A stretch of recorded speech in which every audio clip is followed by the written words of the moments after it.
We're back to a full complement after a fragmented week in the EFL Championship, as across Tuesday and Wednesday night this week we see all 24 teams in action. 12 matches for us to preview and predict, and as always I'll encourage you to do exactly the same in the comments below. Give us your score predictions for match week 32, and if you beat or match my overall score you'll get a shout out in the next recap on Thursday when we look ahead to another big weekend. Before we go and look ahead to this week's action though, we need to do a quick recap of the 5 games that took place last weekend that survived the FA Cup. Let's have a look at the scores because it was a weekend of surprises, didn't we? We said 5 home wins, 5 potential home bankers. Well, boy, did it not work out that way. Lots of surprises, but I still picked up 4 points thanks to that late perfect score for West Bromwich Albion and a point for Sheffield United as well. So 4 points for me, and most of you really had a tough time as well. 2 of you managed to draw level with me on 4 though in Brian and Gordon, and 2 of you have managed to pull away at the top. On 5 in second place, back on form is Steve, one of our regulars who'd had a couple of poor weeks. And top of the table is Peter on 6 with 2 perfect scores winning the day. 2-1 the Championship's new favourite scoreline. Peter's taken heed of that, but will we as we look ahead to midweek? Let's start by having a look at the first game on Tuesday night, and I should just quickly caveat this by saying I'm recording this as soon as Bristol City Swansea finished on Tuesday, so partway through the Blackburn FA Cup tie and before the likes of Plymouth are in action, so we have got a couple of teams we can't judge on their weekend performance. Let's start though with Coventry City versus QPR. Coventry beaten handsomely in the FA Cup after a 2-0 defeat against Leeds in the Championship. 2 games that aren't going to define their season, 2 of last season's top 4 in the EFL Championship in Ipswich and Leeds. But prior to that, when they'd been playing sides anywhere from 5th down, they'd been pretty handy, hadn't they? 4 wins in succession prior, only conceding 1. And they come up against a QPR side who themselves had been, well, in pretty good form until about 2 weeks ago. Had a couple of tough games against Sheffield Wednesday and Millwall, but bounced back against Blackburn last midweek. A really decent performance. Frey having one of those games where he looks like a world beater again, which could easily turn up with a 5-game goal drought after. But despite the inconsistency, QPR are looking far more solid than they have in recent seasons. We've said that for some time now. For Coventry, their improved form has sort of come to coincide with a better defensive record, albeit the FA Cup tie was a little break away from that. But I don't think we can base too much on it. The only thing you have to worry about with some of these midweek fixtures is whether playing at the weekend will affect them in terms of legs, because obviously QPR will have had a week off, Coventry will have played at the weekend, and in Coventry's case, not all of them. They played a fair few of their first teamers in there as well. Let's have a go at a prediction though, and I'm going to start with the new Championship's favourite scoreline. Out of the window goes the 1-1 draw. I'm sure they'll all come flooding back this midweek. I'm going to go for Coventry City to win at home by 2-1 against QPR, as both sides look to edge closer to the playoffs. Let's move down to perhaps the bottom third of the table for the next one. It is 22nd place Derby County, managerless Derby County at the time of recording, versus 17th place Oxford. And you'll remember what I said in the last prediction show on Thursday, just before Paul Warne was sacked, is just stick with him through the end of that tricky run. The last one was at Norwich, where, let's be fair, they managed to get a very good point late on due to a moment of defensive madness from Norwich. But then after that, they had a winnable run of fixtures, starting with this Oxford game, who, despite their improvement under Gary Rowett, they've been far better. They've still not been brilliant away from home this year. But then they decided to sack Paul Warne Derby, and that has left them in a very interesting position. I don't know whether going into this spell managerless or with a brand new manager coming in, depending on what it is, it's going to work out to be the best decision. Oxford have been in brilliant form. The only game they've lost in the league under Rowett is a 1-0 narrow defeat at Burnley, which, yes, could have been more, but they've been competitive in every game. They've been better defensively on the road. It makes this one very tricky to call because while Derby are coming into a better run of fixtures now, there's nothing like a lack of confidence. Maybe that late goal against Norwich will produce something for them, but they created very little and relied on a late penalty. I'm going to go for a bit of a surprise scoreline here and a rare Oxford United away win. It'll take them up to 40 points. They'd be thrilled. It'll plunge Derby further into trouble. I'm going 2-1 to the visitors.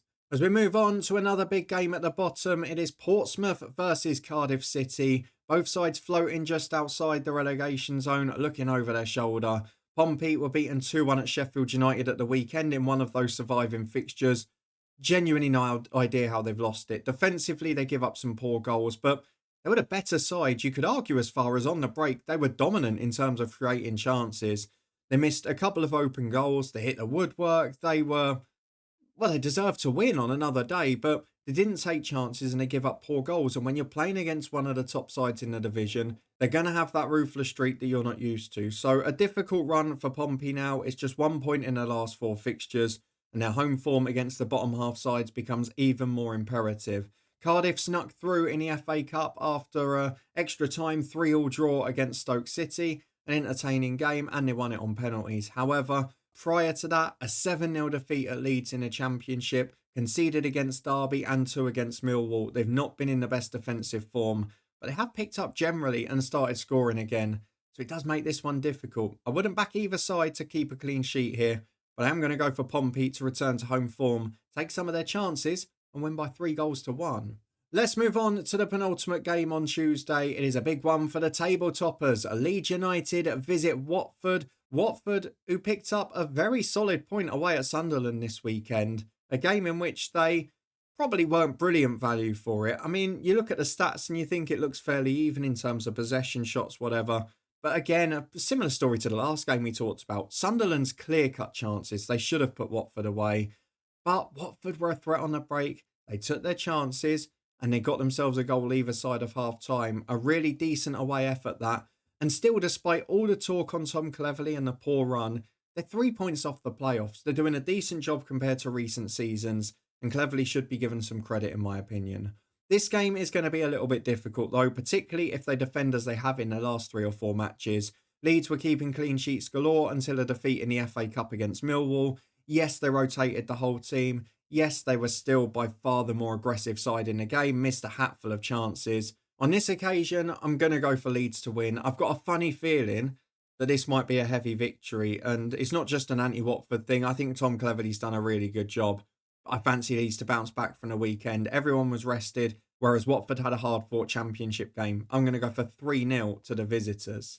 And the final game, the feature match at 8 p.m. on Tuesday, is Norwich City versus Preston North End. Norwich, a 1-1 draw against Derby, a game where was a bit weird really, wasn't it? They struggled to open them up at first, despite having a lot of the ball. They then got the lead and just sort of coasted towards the finish line as if Derby weren't going to be a threat at all going forward. Then gave away a poor penalty, and after that, you've dropped 2 points without really having any threat on your goal all game. A very strange one. Obviously threatened to be a little bit more exciting as both sides had tight offside calls ruled out, but generally speaking, it was just a really frustrating day for Norwich and almost felt as if they'd won the game at 1-0. For Preston, well, a disappointing performance in the Cup against Wycombe after a pretty disappointing performance against Blackburn in the league. However, they got through in the FA Cup. They were the better side in the game as you would expect. But again, that lack of cutting edge, they've not always got a consistent goal threat.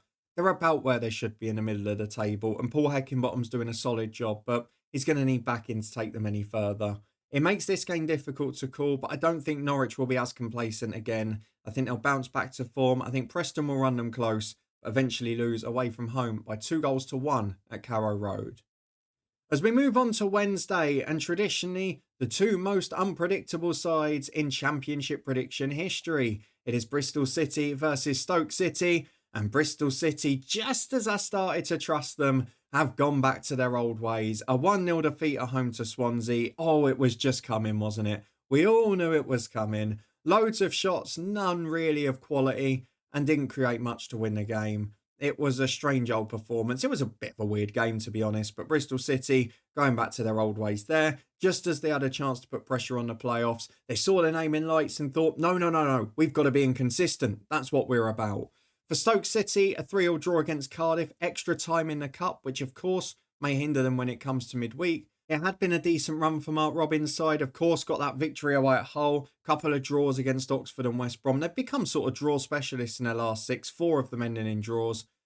But that makes this even harder to call because I had this down as a Bristol City win, thinking it was going to be pretty comfortable prior to the Swansea game. I'm now forced to think, do I change my mind or stick with it because Bristol City are inconsistent and could well bounce back? I'm going to do the latter. I think 120 minutes for Stoke, inconsistency on both fronts. We have no idea what to predict. So based on that, I'll stick with my original and go for 2-0 to Bristol City.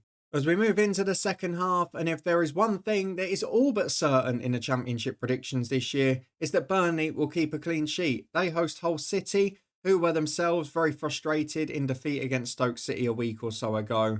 Really disappointing display from them, and look, they've just become a little bit poor in front of goal. They had loads of chances in that game, weren't able to take them, but they're still giving up good chances at the other end. And after that brilliant performance at Sheffield United, they very much proved it was a one-off. 2 defeats in a row at home. They've actually been better on the road under Ruben Sellers, which is remarkable. But Burnley just don't concede goals. Even in the FA Cup, they kept a clean sheet, a 1-0 win at Southampton. Marcus Edwards coming on and showing that little bit of magic, something that they've maybe missed going forward at times. The more match winners they've got in their team, the more dangerous they're going to become, especially as they've still only conceded 9 goals in those 31 matches. So for this one, I think I have to go for a Burnley win. I have to go for a Burnley clean sheet. But it's very rare that Burnley score more than 1. So you know the scoreline I'm going for. I'm sure most of you will. 1-0 to the home side. Next to a big game for the team at the bottom, it is Plymouth Argyle versus Millwall. Millwall have picked up a little bit under Alex Neil. 4 successive victories, all pretty narrowly, but a good win in the FA Cup at Leeds after 3 big victories against bottom half teams. Now they come up against another of those sides in bottom of the table, Plymouth. Are they going to be able to produce the same again? Of course, as I mentioned, I'm recording this just before Plymouth-Liverpool, so can't take that one into account. But I imagine Plymouth might go quite strong, which will in turn leave them a little bit fatigued for this one, albeit they're 3 or 4 down after an hour. They'll probably take some off.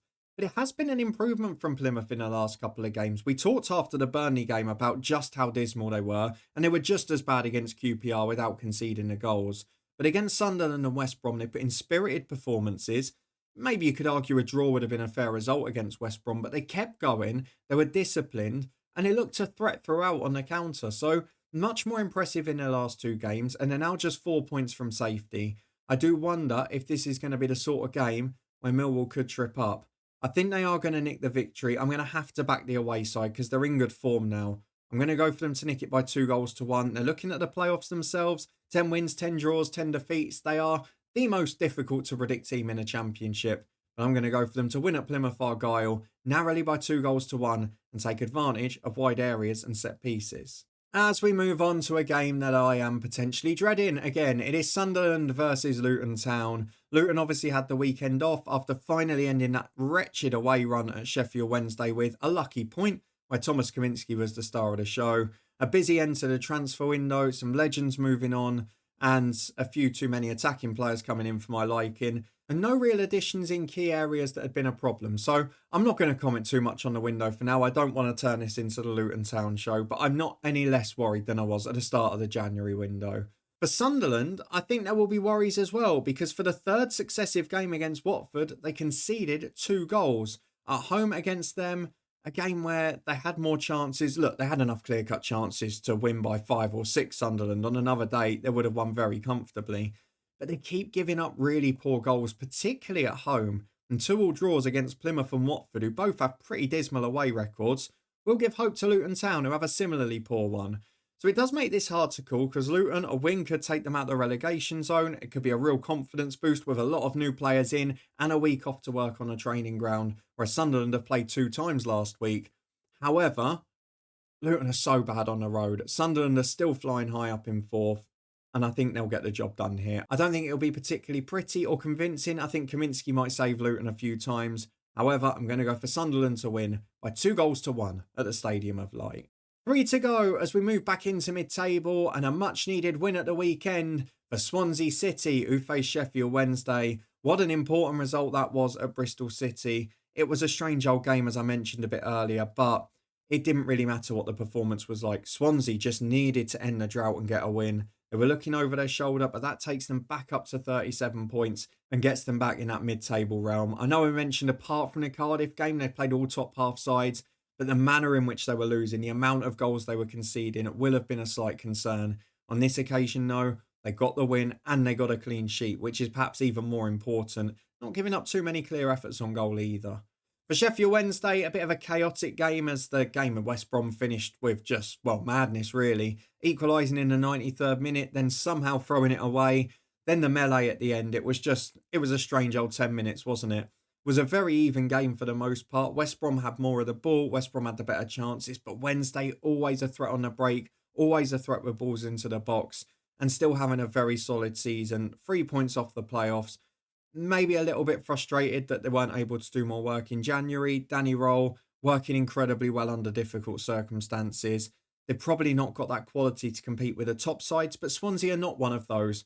And I think that Sheffield Wednesday will go and get the job done here. Swansea get the win. Will they relax a little now? Sheffield Wednesday to win at Swansea City by 2-0 for me. As we move on to the penultimate game, it's a huge match on Wednesday night. Sheffield United versus Middlesbrough. 2nd v 7th. Both sides have a battle on their respective hands for automatic promotion in the playoffs. Sheffield United, we mentioned it earlier, incredibly fortunate against Portsmouth. Was a really poor display. One of their worst defensive ones at home this season. And you say that, the whole game a couple of weeks prior wasn't good either. Pompey on another day could have scored 3 or 4.